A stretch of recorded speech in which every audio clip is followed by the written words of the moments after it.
Well, I guess I've had the pleasure of being involved with lots of sports and entertainment precincts over the years, but in actual fact, most of them have been sort of regional, so out of the city centres, capital cities. For example, the Redlands Sports and Recreation Precinct, but also facilities like the new Brisbane Lions facility, or now called the Brighton Homes Arena out at Springfield. We see our government spend a lot of money in capital cities, particularly on these sort of sports and entertainment precincts.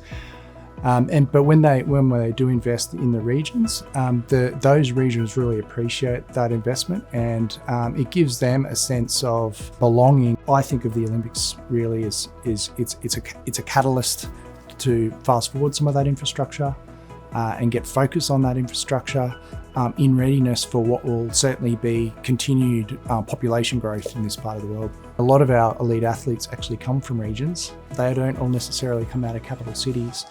So to see investment in those regions, all it does is create interest and passion and excitement in the sport for the generations to come, and indeed future athletes that may live in those regions.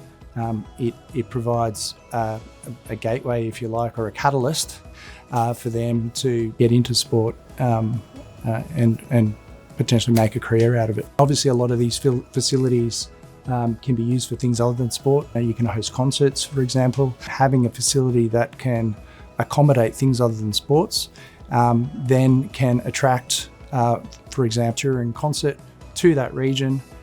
It creates interest in that region, then has the knock-on effects of bringing tourism and money and folk from outside the region to come to that region, see that part of the world, and it generally stimulates the economy and stimulates the people in those regions.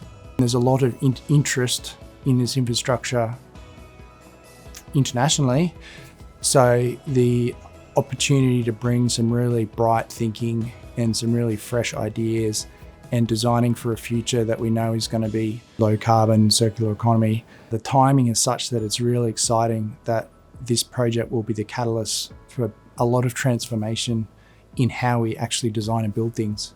There's existing facilities that can be recycled. There's even the idea of a lot of facilities can be temporary.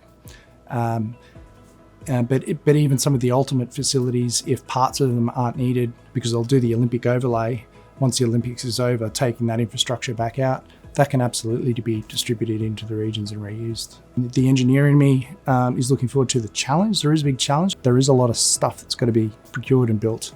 And there's only so many resources in this part of the world that can do that, whether that's engineers or architects or builders.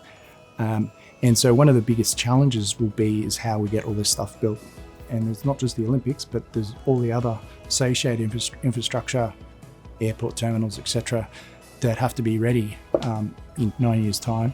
And so one of the biggest challenges will be getting all that done and getting it done, to the quality that we expect in this part of the world. So I think that's a big challenge, but an exciting challenge.